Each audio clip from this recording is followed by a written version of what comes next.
Bonjour à tous, alors aujourd'hui je vais vous parler des pierres. Je vais vous expliquer comment ça fonctionne, pourquoi les pierres ça fonctionne avec nous. Qu'est-ce qui fait que les pierres ont une action sur notre être. Alors ça tombe bien que je vous parle de ça. Je voulais vous présenter mon livre qui sort le 9 octobre.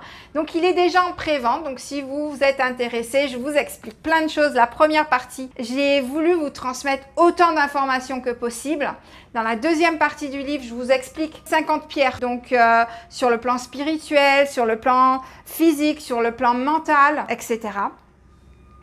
Et la dernière partie, je vous donne des idées de soins que vous pouvez faire, que ça soit par rapport à certains problèmes de santé, que ça soit par rapport à la spiritualité ou encore au monde matériel, donc par exemple financier, etc. Donc comme je vous ai dit, ça sort le 9 octobre, sinon c'est déjà en pré-vente, donc on peut trouver à la FNAC un petit peu partout. Donc je voulais vous parler aujourd'hui, puisqu'on m'a demandé de reparler des pierres, donc je vais vous donner plus d'informations par rapport à ça.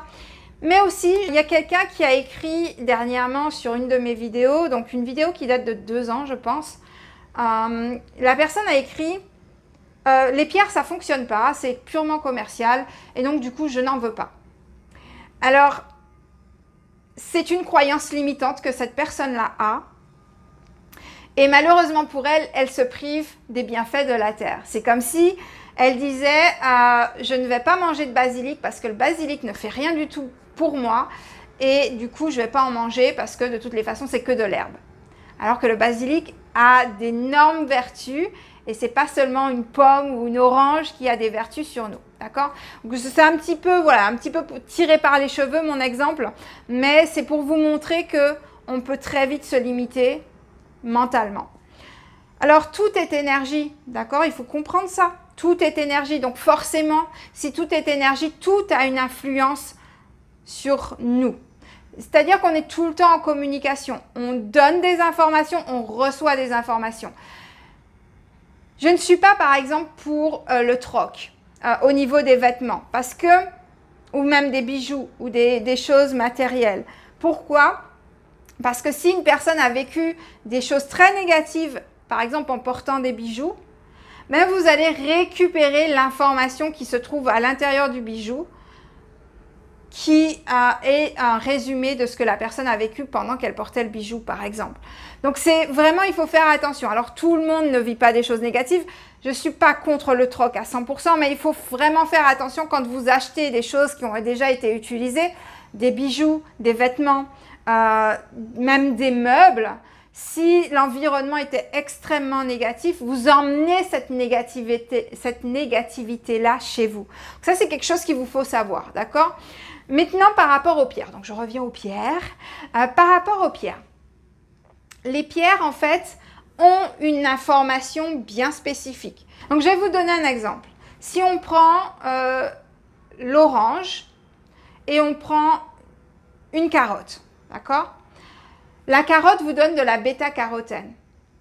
L'orange ne va pas vous donner de la bêta-carotène, d'accord? L'orange a une empreinte génétique qui fait qu'elle va vous donner de la vitamine C. Elle est conçue pour ça.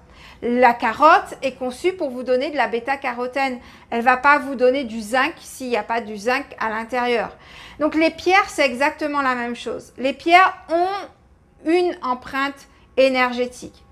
C'est-à-dire que, par exemple, l'orange calcite, c'est une pierre pour la confiance en soi. C'est une pierre qui travaille avec le chakra du plexus solaire. Elle va vous donner cette information-là parce qu'elle a cette information-là. Elle a, pas génétiquement, mais énergétiquement, les particules qu'il faut pour vous aider dans ce domaine-là. Si vous prenez, par exemple, l'améthyste, elle va vous apporter la paix, le calme et elle va vous apporter aussi le côté méditatif. Elle a ça dans son empreinte naturellement. Elle est conçue comme ça. C'est comme les fruits et les légumes. Comparez les deux. C'est exactement pareil.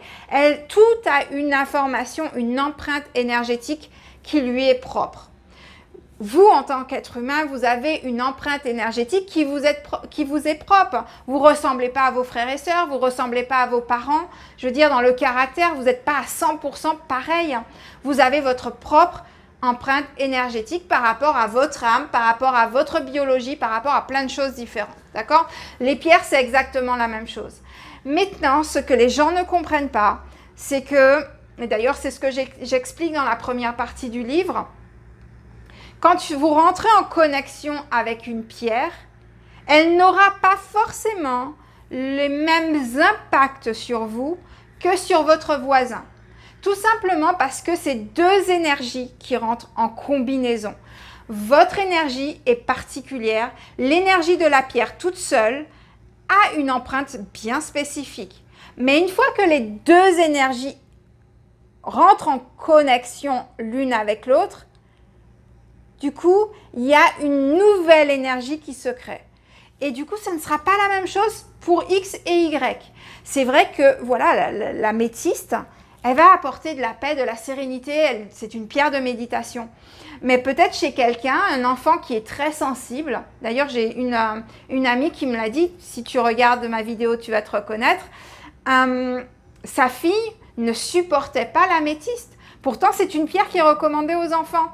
Mais elle était trop forte énergétiquement pour elle. Elle avait besoin du quartz rose. Et quand elle avait du quartz rose autour d'elle, eh ben, elle dormait tranquillement, elle était posée, relaxée, etc. Parce que voilà, il y a des combinaisons entre votre énergie et l'énergie de la pierre. Il y a autre chose qui me tient énormément à cœur et que j'ai expliqué dans le livre, c'est que entre ce que vous pensez, d'accord, et ce que votre énergie, elle dit donc, que vous avez besoin, il y a un monde. C'est-à-dire que, par exemple, les gens, ils s'amusent à lire les descriptions des pierres. Du coup, les personnes lisent qu'est-ce que la pierre signifie. Elles vont dire, j'ai pas d'argent, donc il me faut cette pierre-là. Donc, je vais prendre cette pierre-là. Sauf que probablement, le problème n'est pas que vous n'avez pas d'argent parce que vous n'arrivez pas à attirer l'argent. Peut-être que le problème, c'est parce que vous n'avez pas confiance en vous. Et donc, du coup, la pierre que vous êtes en train de lire, cette pierre-là attire l'argent, c'est pas celle qu'il vous faut. Celle qu'il vous faudra, ce sera peut-être l'orange calcite parce que, justement, vous manquez de confiance en vous. Et en fait, une fois que vous aurez acquis la confiance en vous, vous allez attirer automatiquement l'argent.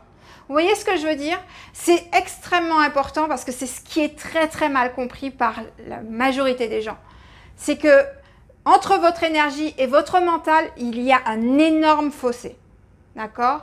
Et ce que vous pensez que vous avez besoin, ce n'est pas forcément ce que votre énergie dit que vous avez besoin. Ça m'est arrivé combien de fois, la personne me dit, j'ai tel problème, Milly, qu'est-ce qu'il me faut comme pierre? Et là, je donne des pierres qui n'ont rien à voir avec le problème qu'elle explique. Par miracle, le problème se résout quand même. Tout simplement parce que l'énergie de la personne a besoin de travailler sur d'autres aspects de sa personne plutôt que sur le problème qu'elle voit avec ses yeux dans sa vie courante. C'est ça la différence. Donc, quand vous allez en boutique ou quand vous recherchez sur Internet des pierres, connectez-vous avec votre intuition. Et ça, je l'explique dans le livre comment faire. Connectez-vous avec votre intuition.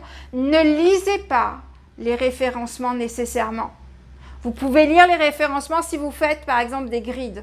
Vous pouvez lire les référencements si vous faites d'autres choses comme ça.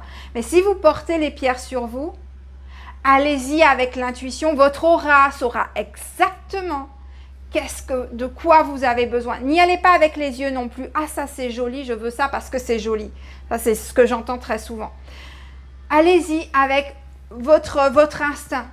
Et quand vous êtes attiré par une pierre, touchez-la, connectez-vous avec la pierre. Et si c'est sur Internet, connectez-vous avec la pierre. Je vous explique tout ça, comment vous attirer la bonne pierre, que le vendeur puisse vous donner la bonne pierre à vous. Vous envoyer la bonne pierre. Connectez-vous avec votre pierre et voilà. D'accord ?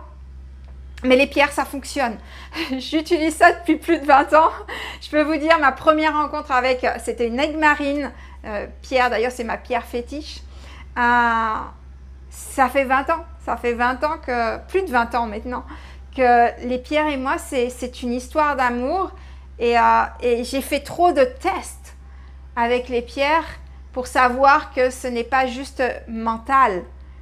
parce que j'ai travaillé dans une boutique de pierres et on a fait des tests pour tester justement, pour être sûr que ce n'est pas juste des idées, c'est fermer les yeux, on met n'importe quelle pierre dans tes mains et qu'est-ce que ça fait. Et voilà, donc on a fait ça puisqu'on est tous, dans la boutique, on est tous médiums. Et donc du coup, on s'est testé les uns les autres avec ça et je peux vous assurer que ce n'est pas mental. C'est de l'énergie. La pierre est une énergie. Chaque pierre a une énergie, comme tout dans la vie a une énergie, porte une empreinte.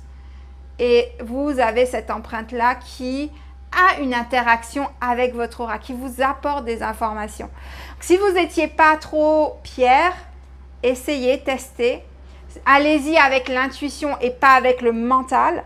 Vous allez voir, ça va vous aider énormément.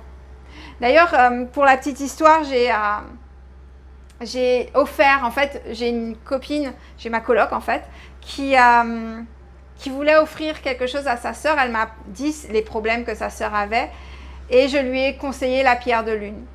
Et je lui ai dit à ma copine, je lui ai dit, bon voilà, il risque de se passer ça, ça, ça. Elle m'a dit, je ne dirai rien à ma sœur parce que si je lui dis, elle n'en voudra pas. Et effectivement, tout ce que je lui avais dit s'est passé. Et après, elle a expliqué à sa sœur pourquoi elle était dans l'état où elle était. Et depuis, sa vie s'est vachement améliorée du coup aussi. Du coup, elle a sorti pas mal d'émotions puisque c'est une pierre pour les émotions, pour faire sortir les émotions. Et donc, du coup, il y a plein de choses qui ont changé. Et elle n'y croit pas. Elle n'y croyait pas en tout cas. Maintenant, je pense qu'elle pense différemment. Même si je n'ai pas parlé avec sa sœur. Donc voilà pour les informations sur les pierres. J'espère que ça vous aide. J'espère que vous allez tester. D'accord? Vous ne perdez rien à tester. Et allez-y avec l'intuition, c'est vraiment le principal. Alors, vous avez eu des expériences avec les pierres? Commentez en dessous, laissez un message avec les expériences que vous avez pu faire avec les pierres. Plus nous serons nombreux à partager nos expériences, plus les personnes qui ont des croyances limitantes vont les abandonner et vont pouvoir bénéficier elles aussi des bienfaits des pierres. Autrement, si vous avez aimé cette vidéo, n'oubliez pas de mettre un pouce j'aime. Si vous êtes nouveau sur la chaîne, vous pouvez vous abonner, appuyer sur la petite cloche afin d'avoir les notifications de toutes mes dernières vidéos. Et sinon, je vous remercie d'avoir regardé cette vidéo. Je vous souhaite une excellente semaine et je vous dis à très vite. Bye bye!